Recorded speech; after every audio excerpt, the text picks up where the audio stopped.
Hello, this is Pauline. I'm going to read you the second book in the Saddletank book series, and it's Winifred Goes to America.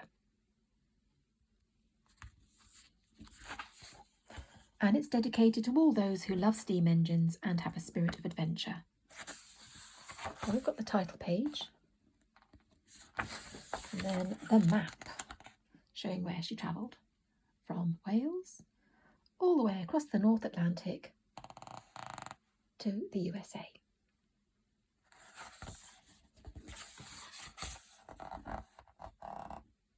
A very long time ago, before you and I were born, when women wore long dresses and men wore frock coats and top hats, a little steam engine called Winifred started work at the dockside at Port Penrhyn in Wales. She was a quarry Hunslet engine. Winifred worked there with her friends Lillian and Gwyneth. They fetched the slate that was brought down from the quarries high up in the mountains, and they carried it over to tall ships waiting at the dock.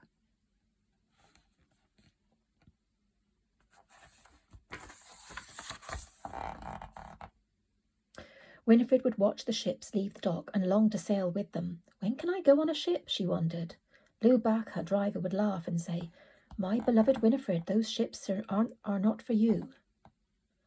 Every day the tall ships sailed out to sea, loaded up with slate, and each summer the children came to see Winifred. They would ride on the footplate, climb over her big saddle tank, and be allowed to toot the whistle.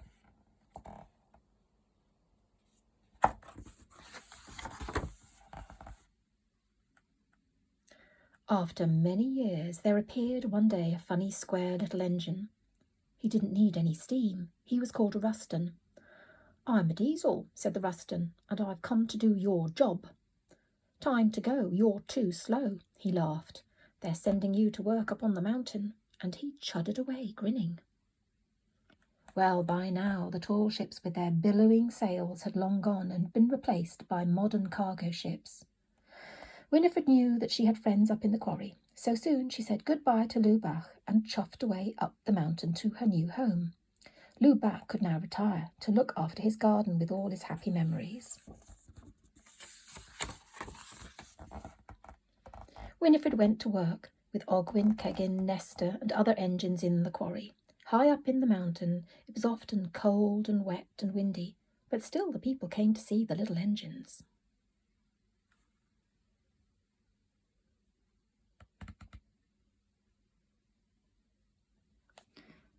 The men would sing and laugh, and all the engines were very happy.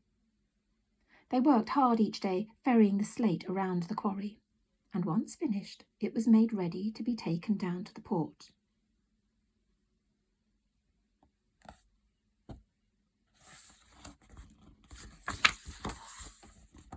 Until one day they heard a distant chuddering noise. "The diesels are coming! The diesels are coming!" cried out Ogwyn.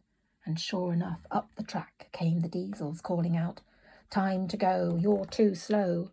Time to go, you're too slow." Oh dear.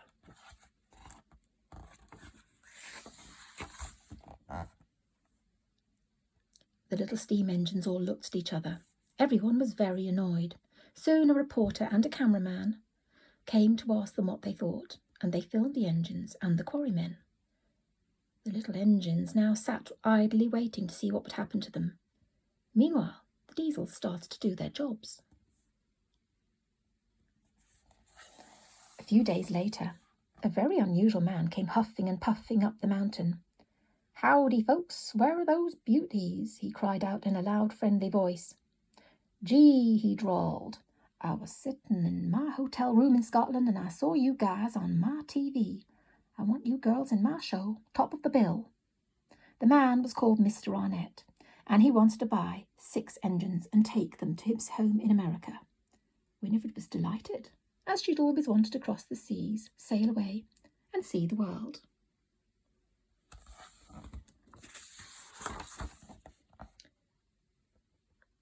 Down the mountain went Winifred, Nestor, Ogwyn, Glidder, Machlin and Keggin. Now the diesels looked on enviously as the engines were loaded onto trucks on the main line to Manchester. When they arrived at the docks of the city, giant cranes lifted them onto a big ship. Crowds of people gathered to say goodbye to the last engines to work in the Penryn quarry. As the ship's horn blew and the people waved, the engines set off across the Atlantic Ocean on the SS Manchester Progress. "Oh, this is so exciting," said Winifred, but she could see that Nestor and Glitter were sad to be leaving.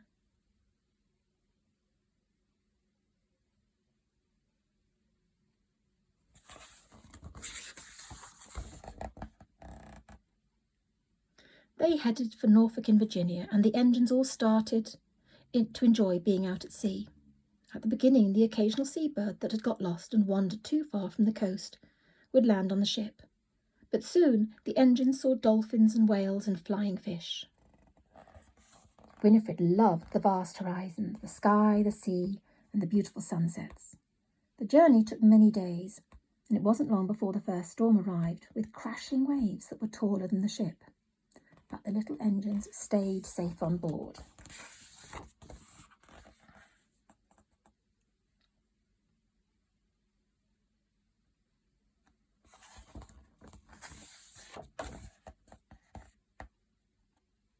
Then one morning, as the sun rose, Winifred could see land.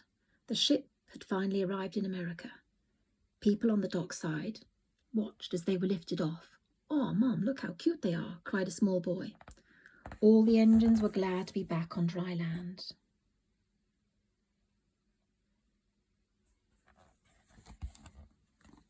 They were all hoisted onto trucks and made their way through the city. The little steam engines felt very small.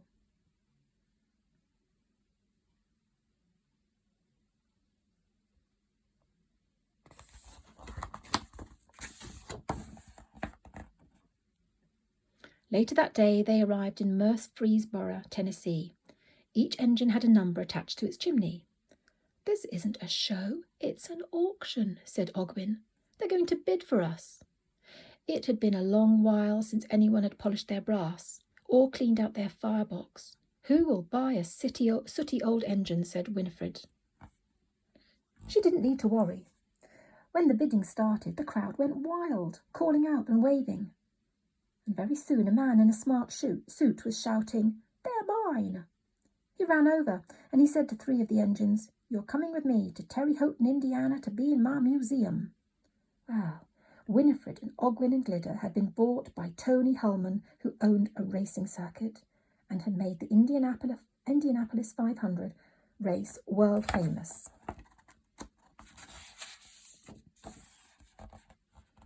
Winifred was taken to the museum and placed next to a rather jolly Jaguar and a beautiful Bugatti.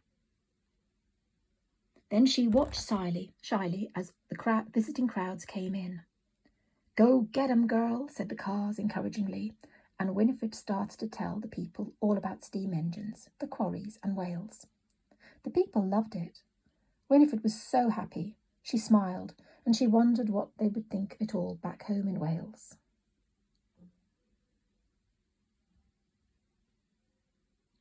So do look out for the sequel, Winifred Comes Home.